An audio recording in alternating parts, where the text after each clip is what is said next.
Are you a brewhead? I'm a brewhead. Are you a brewhead? I'm a brewhead. Y'all are brewheads? Yeah, we brewheads. So pour a glass of craft beer, we can do this. Yeah.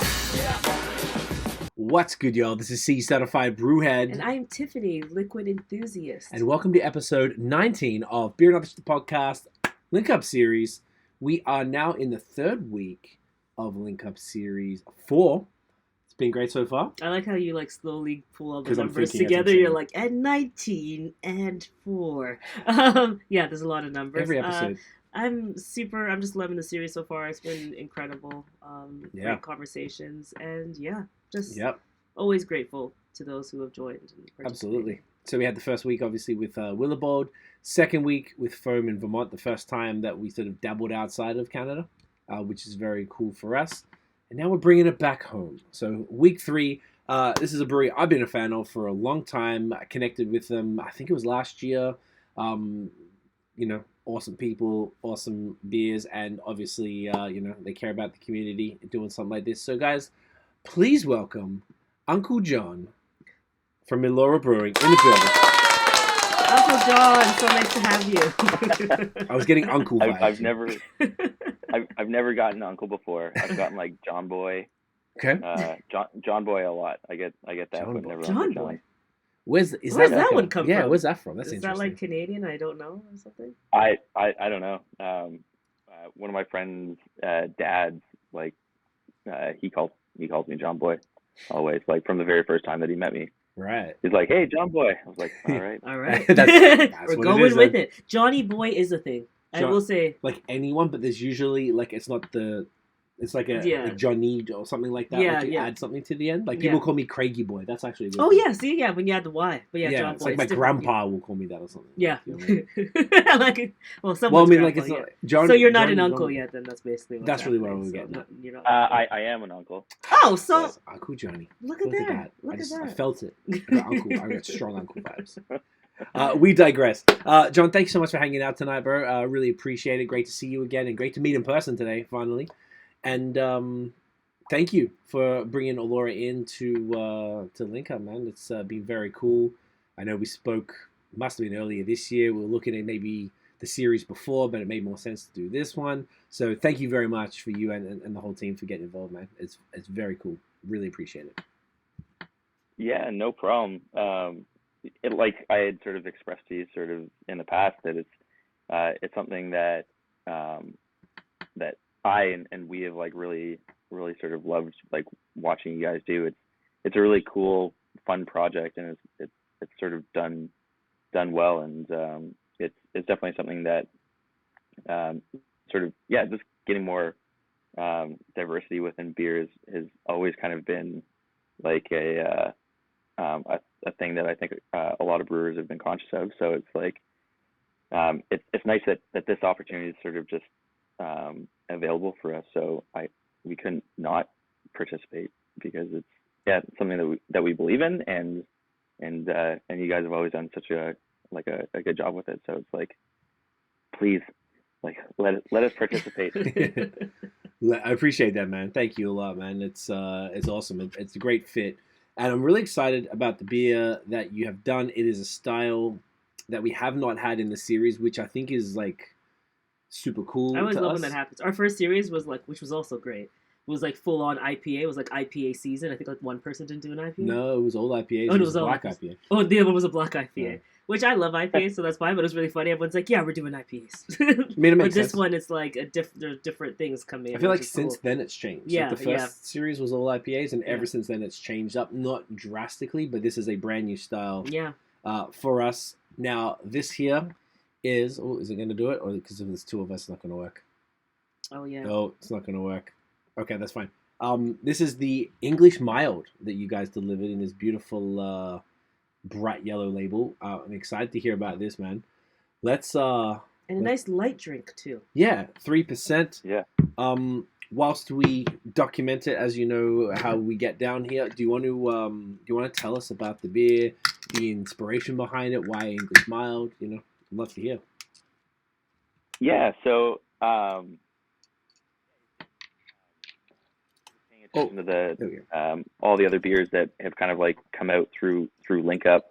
we kind of wanted to try something a little different. I know it's like you were saying that there's a lot of IPAs, and the last little while there's another pub in Elora, and I've been going there a bunch, and they have Pompous Ass on nitro pull. Oh, yeah.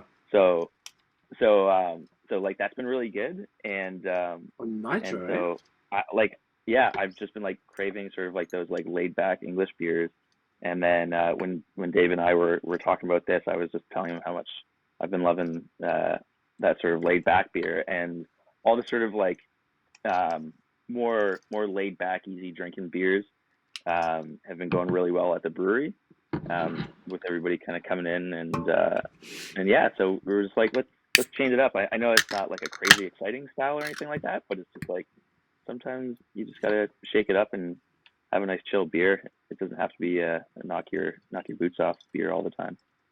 I couldn't agree more. Like I was saying to you, like you sort of expressed that in similar words when I saw you today, but I don't know. I found that like I've done a bunch of pods recently with breweries that you could argue are that they're known for IPAs, but we would start the podcast with a mild. It happened 2 or 3 times I can specifically recall, and cool. Each time I was like, yeah, man, hell yeah. It was never like, oh, fucking mild. Like, it's actually, and I think a lot of people feel that way. And now I think traditionally they haven't been the most exciting thing because traditional beers weren't. But traditional, like you said, easy drinking, they're coming back. And if you're seeing the popularity at the brewery, says it all. Yeah, like we've always liked like trying to kind of keep that sort of like good mix between sort of just like robust, juicy IPAs, like our sour beer, like we make it all the time. Cheers, brother. Cheers.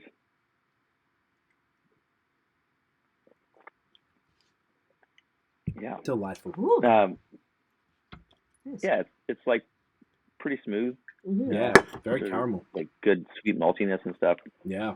But yeah, like we always sort of it's sort of like an approach that we sort of always had when it comes to sort of like the beers that we make is like we want to have sort of like a good cross section, and because like through the restaurant, like we do see like a lot of people, right? So it's kind of nice having a bit of variety on our taps, because we have done guest taps in the past, but we've been able to kind of like keep up with sort of like having 8 of our own beers on. So it's like we just kind of try to keep that variety there. So yeah, it's a good sort of just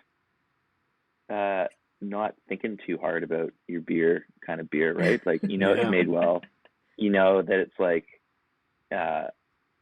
made with love and made by the people that you can kind of go up and shake hands with and all that kind of stuff too, right? So it's like it kind of like ticks all those boxes. But yeah, I love the smoothness of it. Yeah, super smooth. But yeah, that's like a really nice mouthfeel.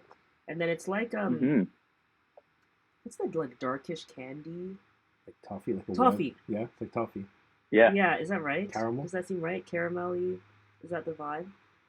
Is that the English mild vibe? Okay, yeah, I like it. It's actually interesting to hear your thoughts on it, because if you haven't... I was testing it because I've never had something like that before. Even the color, I was like, oh, it's like going to be like dark. I thought it was like clear. Like I just haven't had this before. So yeah, I like it. I like it a lot. Yeah, it's definitely that sort of like traditional like English pub style beer. Like I was thinking my whole family was here from... room. Yeah, my family was cold dark room. And a cold country, cold dark country. Yeah. My whole family was here from the UK. Well, a big chunk of my family was here from the UK, and I was like, oh, my uncle would have just like been so thrilled if he was here right now, because that's what he like came here and then still was going to like British pubs. Yeah, I was trying to like have some of the more like here's some like all the different stuff we're doing here, and he just really wanted. But then he ended up having a bunch of Crispies with you and stuff, right? Yeah, I tried to like hook him up with some, some from around here, but. This is great, man. Do you know what the hops are or anything in it? Or is it sort of irrelevant? Is it not like... I know that's probably a more IPA-focused question. Yeah, let me...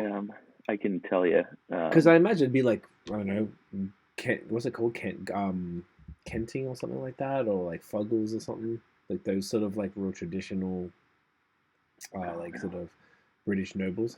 It's also not incredibly important in that.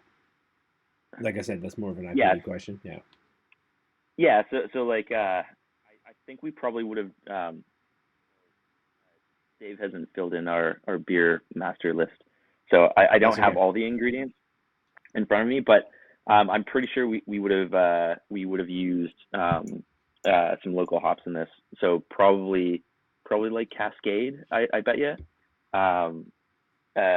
We've got like a hop farmer, an Aussie guy that sort of has a farm like not too far away from the brewery, and we kind of like grab like a lot of hops for him. So it's sort of like it's the hop that we sort of like have around like all the time. So we kind of like use it for like our bittering hops and stuff like that. And I dropped you a couple other beers, and Fjord, the Kvike Pale Ale.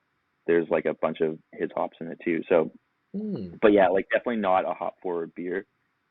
Way more sort of focused on getting those sort of like sweet, sort of bready and malts in there. So yeah, sick. I love it, man. This is great. This is a real interesting beer, like we're saying, to drop as a part of this. Thank you for that. It's fantastic. The label art. Talk us through that, man. I wish we could. I don't know how we can normally do this again. What if I just do that? Is it gonna work? Usually I can tap on the screen, but I noticed it's not there, so that's probably why. Well, it's just because the screen's off now. Yeah. Either way, talk us through it, man. Yes. Okay. So we always, or like 99% of our labels are done by a guy named Blake Stevenson, who goes by the name Jetpacks and Roller Skates. And so like since day one, we've always worked with Blake. And like over the years, we've kind of like experimented with like different vibes of our one-off labels. And recently we've kind of been going like a little bit more text heavy with sort of like these like what do you call them, like geocentric like circles and stuff like that. So like kind of like there's an artist that we all kind of like called Aaron Draplin, and if you check out his stuff, he's like he does these like really big sort of thick bold lines, bold colors, like high contrast stuff. And so we've kind of like taken some inspiration from that sort of like really simple shapes and then kind of like repeating those. So that's kind of like the inspiration for the kind of like vibe of the label. And and then as you know, the beer is called Link Up. So we've been experimenting with like some different like textiles and stuff like that too. And we threw around like a couple, and that's the one that we kind of like. So yeah. Very cool, man. It looks almost like Aaron Draplin, right? That's what you said? Is that the name? Okay, cool. Yeah. It's like this guy who does like, it's like this type of... Yep. Okay. Yeah. Like, can you see that? Yeah. Okay. Cool. Yeah. I get the vibe then. That's cool. Yeah. Yeah. So it's like, it's kind of like, it takes that inspiration, obviously, like not inspiration, not coffee. Yeah. Yeah. But I definitely see it because he has like this bold. I can see like these bold. You see that? Like I see what you mean. Yeah, like these bold like lines and stuff like that, or things like that. That's cool. Yeah. Dope, man. Simple, effective. Yeah. Which is exactly what it needs to be. Doesn't like detract from the message of what it's trying to do. Mm-hmm. Thank you for putting the QR code on there. People who don't know, the idea is that we put the QR code on all the labels. We realized after series 2 that hey, we should probably, let people find out more about this. Putting that on there, so I don't know. I really appreciate that. It looks great. Yeah, man, this is a cool package, and the other thing I really like about when we don't interfere with anything is it the branding just sort of matches up. Like you'd see this in the fridge at the brewery, and distributed, and it would just look completely at home alongside all of your other products, which is something that we I like to see. I think it's like super cool because everyone interprets it in their own way. Yeah, and like I appreciate that vibe as well, right? It's like giving everybody sort of the opportunity to kind of like say what they need to say, like through their can art as well, right? Like that's part of the fun of craft beer in general, right? It's just like having that sort of like that creative flair to everything, and everything's sort of like unique and individual. Definitely, it's all consistently and continually fascinating for us. I love to see it, and this is like I was saying earlier, this is even cooler because I didn't see it until today. and it's like always. You did tell us it was an English mild, which is dope, but it's even just it's just cooler that we don't get to sort of participate in that side as much, and it's like a fun surprise the every whole time. I love it. Yeah, it's great, man. And we don't drink it before the pod either, so it's like no, get everything if we got it once. earlier. Yeah, I like to every single time we've waited. Like even if I saw you 2 days ago, or whatever, I would have waited till the pod together to actually drink it and hear the story, because I think that's what we've done the whole time. So, love it, man. So like you were saying that. What about Link Up and sort of the cause of diversity sort of spoke to you and the Elora team? Like, what made you guys want to get involved? Yeah, like, there's definitely,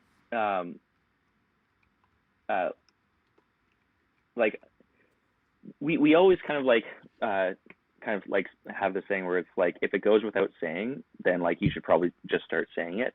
Where it's like, I think it started becoming like more and more evident in craft beer that some people just like they didn't feel like that they've been represented, right? And that like there's not a whole lot of diversity within the industry, right? So it's like we definitely like built the brewery and like had sort of like this vibe that's like, hey, like no matter who you are, no matter what you look like, who you love, like we want you to come into the brewery and have a good time, right? And like that's like it's all about community, like getting together, having some food, having some beer, and sometimes just like even though that we know that that's the way that we feel, other people might not know that really that's how we feel, right? So it's like we need to find opportunities to kind of say it, right? And so something like this sort of really kind of like speaks to sort of how we like to like participate and sort of like do things that that kind of like show that sort of like those values, right? So like that's something that we've like really tried to focus on, like as a company as a whole, like across everything that we do, right? It's like if it goes without saying, like just go ahead and say it, just so everybody knows your intentions, who you are, and like actually what you value. And so seeing more diversity in craft beer is definitely something that I would love to see that. Like I want to make sure that everybody feels like comfortable and happy to have a beer, right? To like sit down and talk about it. So it's like let's try and like do like whatever we can, even if it doesn't feel like a big major thing sometimes, just to like do it and like have a conversation. So yeah, that's kind of like where we kind of like come from, and why we were sort of like excited to like sort of be invited to participate in this with you guys. Love it, man. That's great. That's even cooler. Like it's in the ethos of the brewery from day one, so it just makes sense. I really love that if it goes without saying, then just say it, because then in the end, when you don't say things, there's like this assumption that everybody knows that's your position, and you can't take it for granted that everybody knows where you stand in a way. So I like that, where it's like, well, you already feel that way and that's already your mission, so tell people. Like, why don't you tell people instead of being like, nah, trust me, you're all fine over here, like we love you all, and not saying anything, not doing anything to show that that's how you feel. So I love that. Yeah, that's really cool. Yeah, and like it took a while for us to kind of like learn that as well, right? Where because like I'm a white guy in craft beer, so it's like it's kind of like, again, it goes without saying that like I would probably feel comfortable in a craft brewery, right? But not everybody looks like me, and not everybody like feels that same thing. So it's like so we just kind of have to take the opportunity to like say, hey, like we want to see more diversity in craft beer, like if you're a person of color, like come in and have a beer. Like we'd love to have you in and have a beer and hang out with your friends just like anybody else. Love it, man. Super key. So in your area, I mean, you're in Elora, Ontario, what's the population, and what's the sort of nearest largest city to where you're at? Like we're kind of like equidistant to like Kitchener-Waterloo and Guelph. Okay. So like Elora Fergus is like a population of about like 20,000 people. and then like obviously like Kitchener Waterloo is like 500,000 or 600,000, and they're about like that's like a 30-minute drive, and then Guelph is like a 30-minute drive, and that's like what 250 300,000 people. Okay. Yeah, like Elora is definitely a more of a rural, excuse me, like a rural place.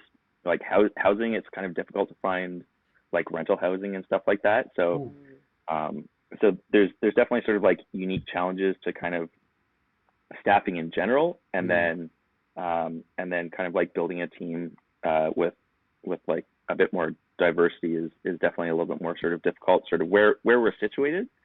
Yeah, because like a lot of times like people kind of have to drive in from like either Waterloo or Kitchener, but like the most of the staff that we have sort of were like born and raised in Elora and kind of are live relatively close by.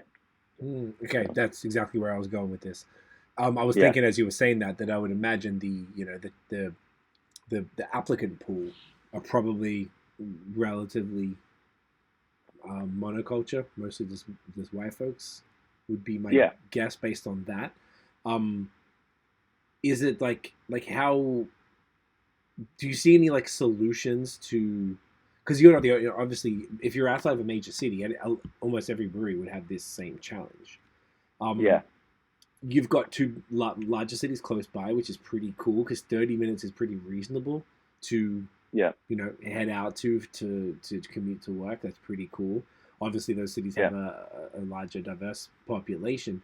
Have you had any generally speaking, what's the sort of do you get a lot of folks from those cities, or do you see any sort of solutions that you've seen other businesses in the area do, perhaps, that have resulted in just a more diverse workforce, which is more to be representative, obviously, of the population outside the brewery, so everyone feels welcome, like you said, but also to contribute to everything interesting.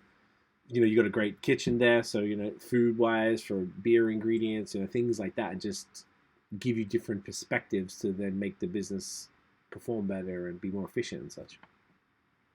Yeah, so like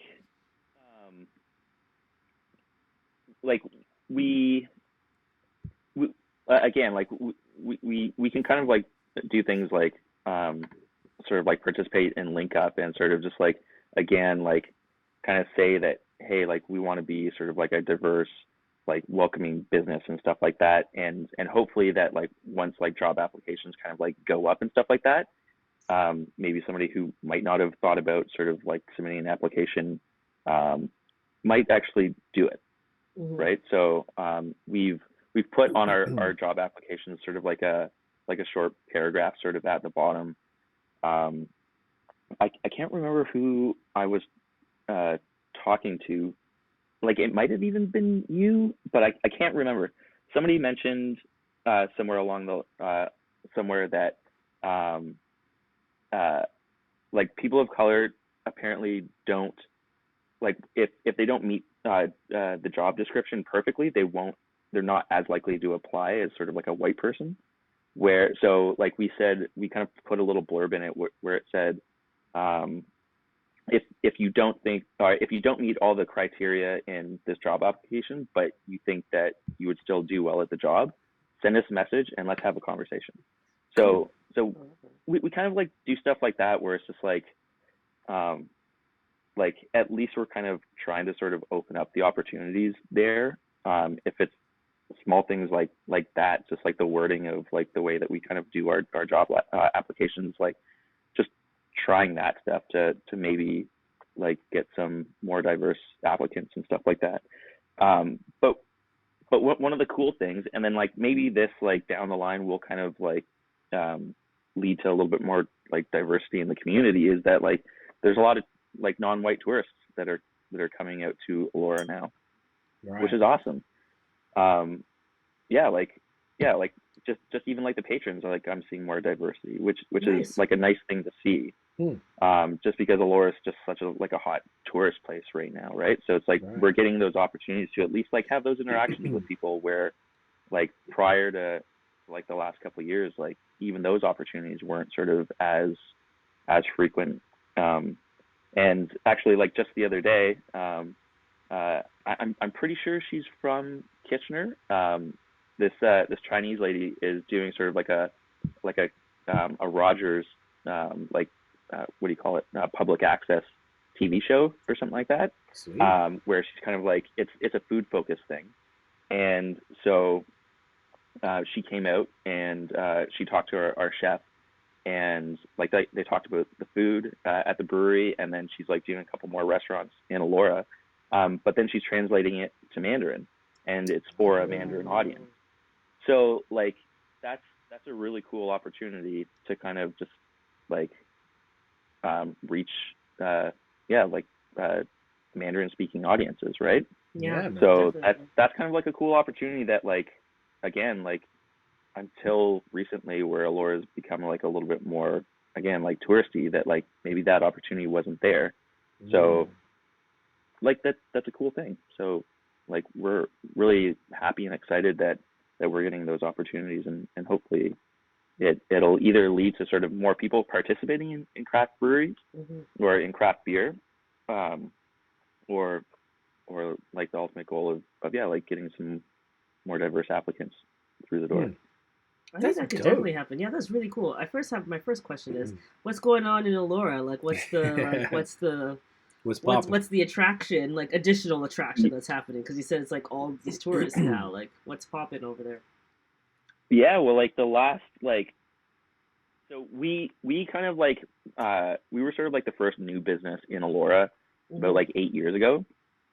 Prior to us coming in, it wasn't like a whole lot of like it was kind of like a small town. Like it's really pretty. It's got nice old buildings. It's right along the Grand River. Like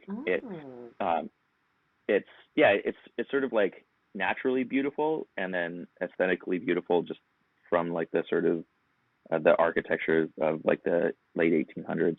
Cool. And then the Elora Mill was like a thing. So it was kind of like a hotel in like the 90s and stuff like that, but just kind of like a 90s hotel. If you can kind of like close your eyes and picture what a 90s hotel is. Okay, I have the carpet stands out to me. Yeah. Okay. Yeah, carpet everywhere in the bathroom, on the toilet. Yeah. It's everywhere. Soundproof. So there's a company that called Pearl Hospitality that they own like Spencer's on the waterfront.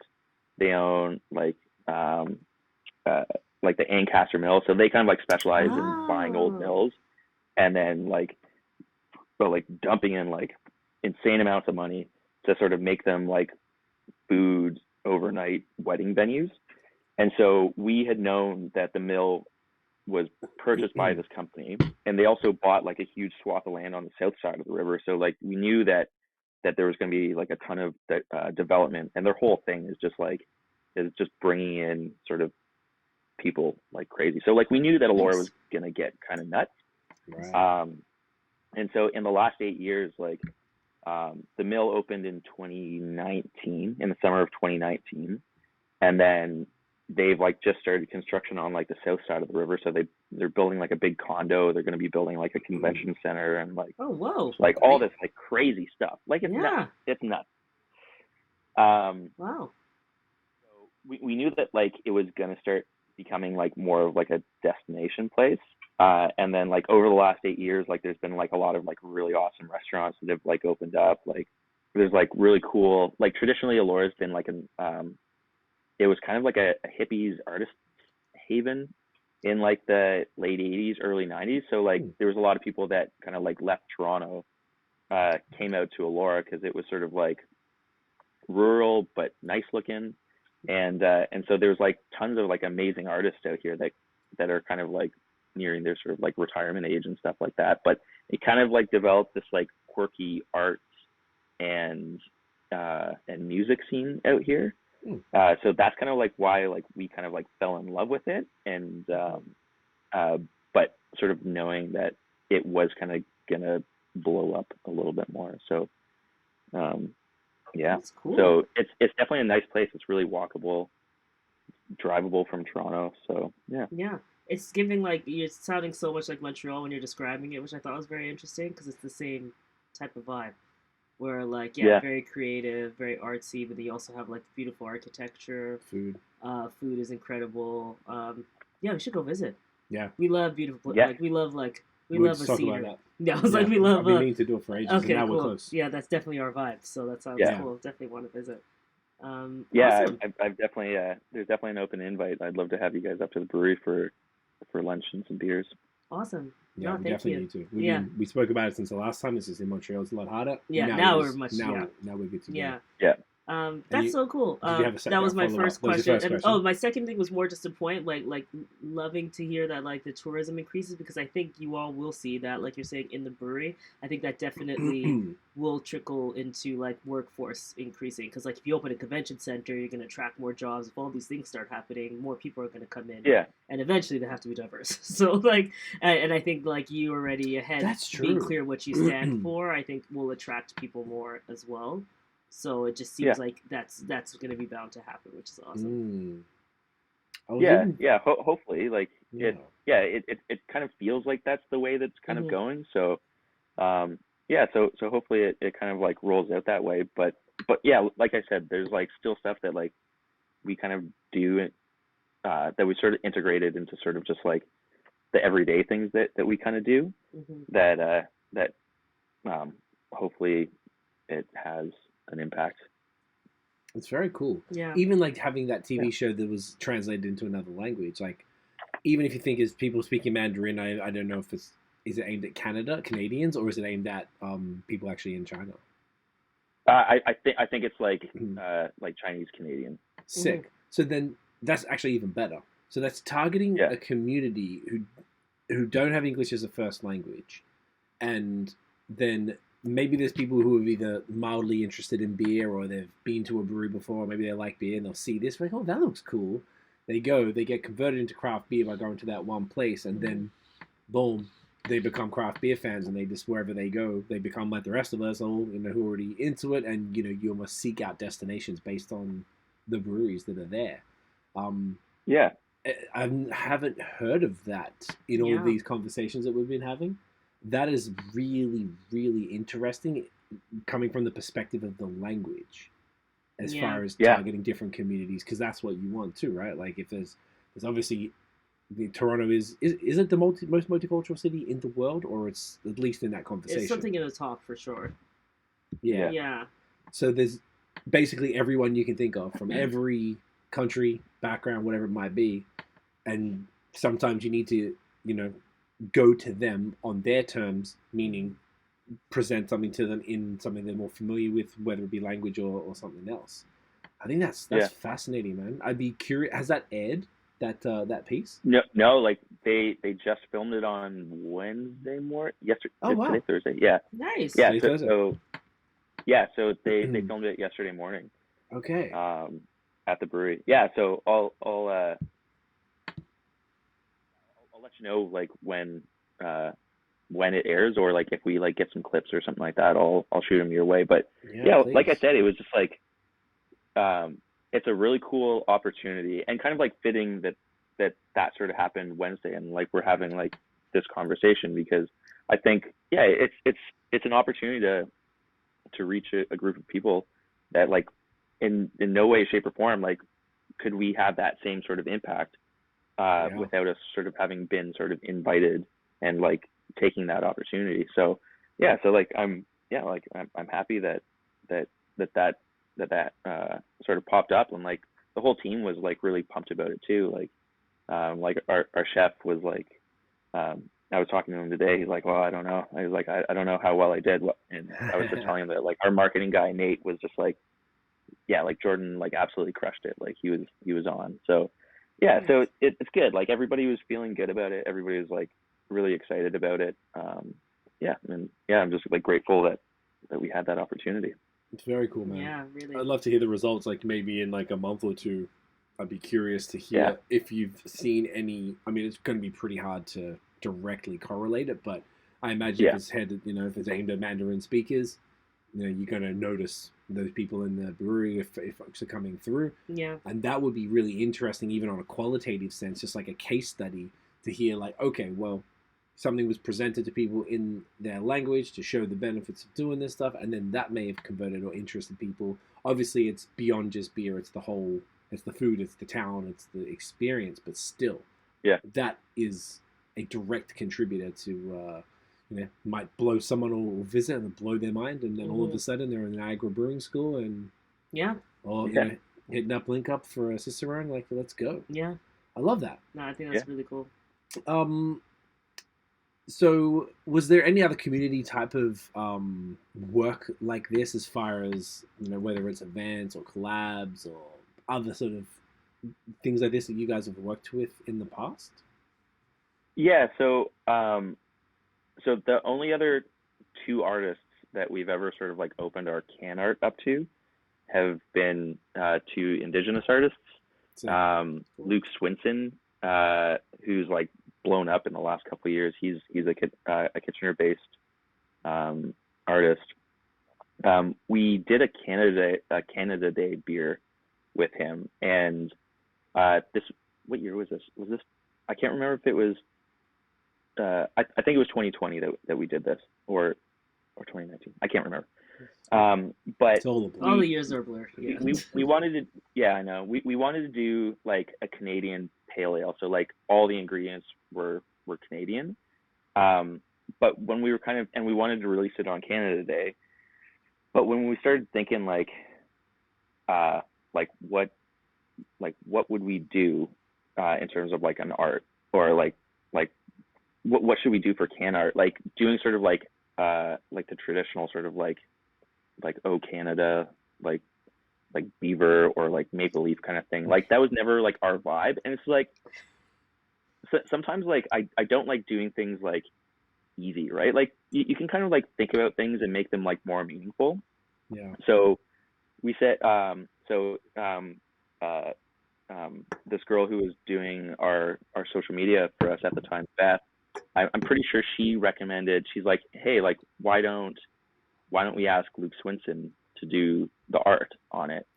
And so like we had like some conversations as a group, because like we knew that that there's definitely sort of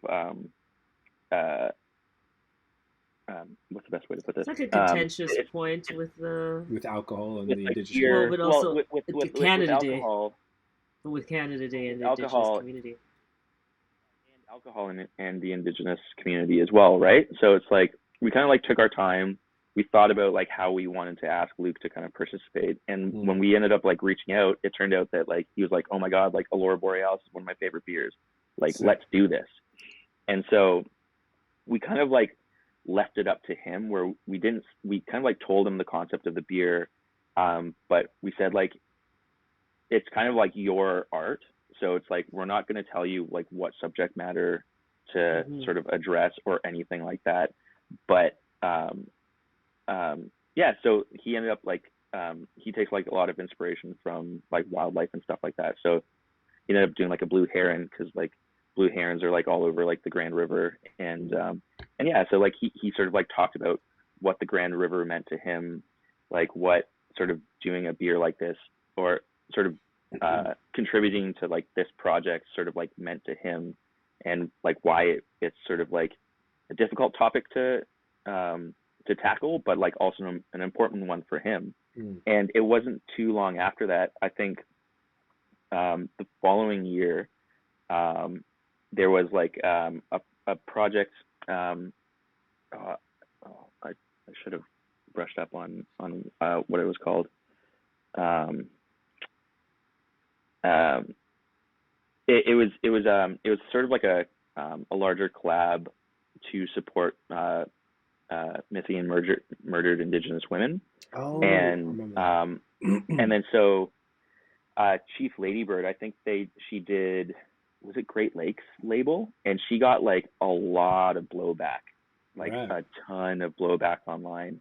And so it was like, it kind of like flew under the radar for us, but when the project kind of when this other collab kind of came up, it was like, it kind of like blew up, and it was like a big conversation. But she talked about like why it was sort of like meaningful and important for her to do the project, Mm-hmm. And so we brewed a beer for that as well. And then we ended up working with August's dad on it, on that beer. And like same kind of thing, like we sort of just said like, hey, like here's like the canvas, like say what you want to say Nice. with this opportunity. And so so Luke's dad is named August, and like August and I have actually become like we sort of like met through Luke, and then we kind of have like whiskey hangouts every once in a while. Nice. He's a Scotch fan, so like yeah, like we hang out and just shoot the shit. Listen to he's a very like big Brian Eno fan, so it's like we just listen to cool tunes and drink Scotch. And then this past year, we have a patio and like a couple of like really ugly like utility boxes right in the middle of the patio because it was a garden before, and it's like city property. So we got August to kind of do like a mural on it. So Cool. we know a printer, and so we printed like a vinyl wrap. So now like right in the middle of our patio is like this beautiful sort of like art piece that August did. So yeah, so and that's something that like I've always sort of like admired Indigenous artists, like going back a long time. Like my nanny was an artist, and she sort of worked with different Indigenous artists like way back, and so like that was just something that sort of like always resonated with me. So like that was sort of like a project I'm really sort of happy and proud that we those relationships that we're sort of able to build. And again, it's like we didn't really focus on trying to like say like a lot with it.